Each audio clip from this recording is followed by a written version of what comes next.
Presiden Prabowo Subianto telah memutuskan untuk menaikkan upah minimum provinsi, UMP, sebesar 6,5% untuk tahun 2025.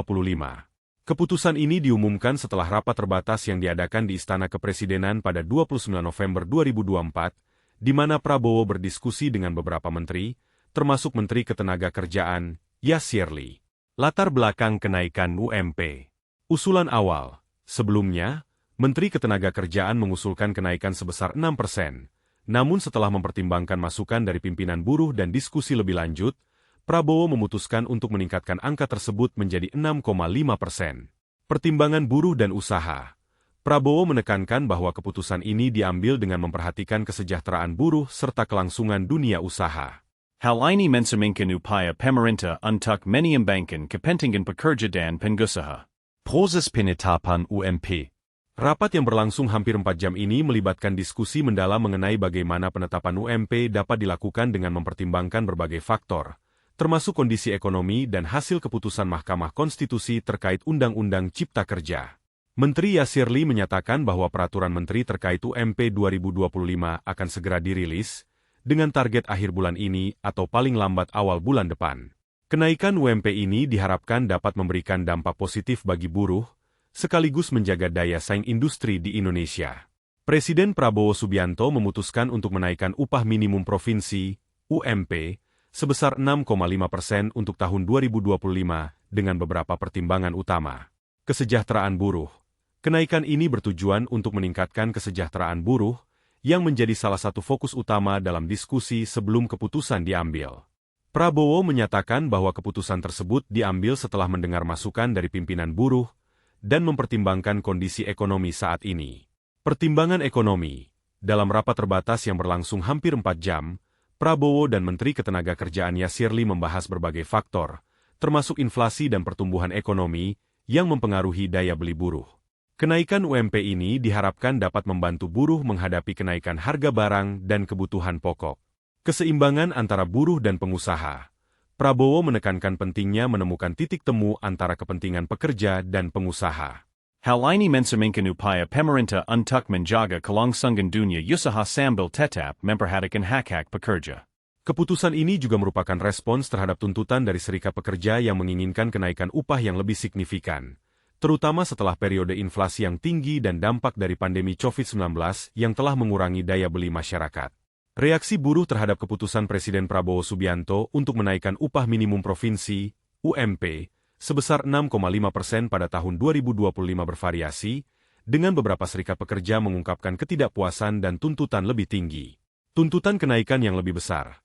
Banyak buruh, termasuk perwakilan dari Konfederasi Serikat Pekerja Indonesia, KSPI, sebelumnya mengusulkan kenaikan UMP antara 8% hingga 10%.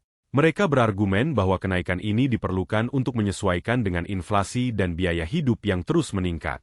Kekecewaan terhadap angka kenaikan. Beberapa pemimpin buruh menyatakan bahwa kenaikan 6,5% masih jauh dari harapan mereka. Misalnya, Wakil Sekretaris Jenderal KSPI, Zainuddin Agung, menyebutkan bahwa mereka menginginkan kenaikan UMP yang lebih tinggi agar dapat memenuhi kebutuhan hidup layak. Protes dan aksi mogok. Jika tuntutan mereka tidak dipenuhi, buruh telah merencanakan aksi mogok nasional. Mereka merasa bahwa dengan kenaikan upah yang rendah, daya beli mereka akan semakin tergerus oleh inflasi dan biaya hidup yang meningkat. Pentingnya negosiasi. Beberapa serikat pekerja juga menekankan perlunya negosiasi bipartit antara buruh dan pengusaha untuk mencapai kesepakatan yang adil mengenai upah, serta menyoroti bahwa banyak perusahaan tidak terbuka untuk negosiasi gaji yang lebih baik. Secara keseluruhan, meskipun ada pengakuan terhadap kenaikan UMP, banyak buruh merasa bahwa angka tersebut belum mencukupi untuk meningkatkan kesejahteraan mereka secara signifikan. Menteri Ketenagakerjaan, Menaker, Yasirli memainkan peran penting dalam penetapan upah minimum provinsi, UMP, untuk tahun 2025. Berikut adalah beberapa aspek kunci dari perannya. Pengarahan dan koordinasi dengan Presiden. Yasirli bertanggung jawab untuk melaporkan perkembangan terkait UMP kepada Presiden Prabowo Subianto. Dalam pertemuan yang berlangsung pada 25 November 2024, ia mengungkapkan bahwa diskusi tersebut mencakup arahan dari Presiden mengenai rumusan UMP yang akan ditetapkan. Proses penyusunan rumusan UMP. Yasirli menyatakan bahwa rumusan UMP masih dalam tahap penyusunan dan belum final. Ia menekankan bahwa keputusan akhir akan mempertimbangkan banyak faktor, termasuk kondisi ekonomi dan aspirasi dari berbagai pihak, termasuk buruh dan pengusaha. Menunggu arahan Presiden, Yasirli mengindikasikan bahwa setiap keputusan mengenai UMP harus menunggu arahan dari Prabowo, terutama mengingat adanya putusan Mahkamah Konstitusi yang mempengaruhi proses penetapan UMP. Ia juga menargetkan agar rumusan UMP dapat diumumkan pada akhir November atau awal Desember 2024. Menanggapi penolakan buruh, dalam menghadapi penolakan dari Serikat Pekerja terhadap draft awal rumusan UMP, Yasirli menegaskan bahwa pembagian kategori upah dalam draft tersebut masih bersifat diskusi awal dan tidak final.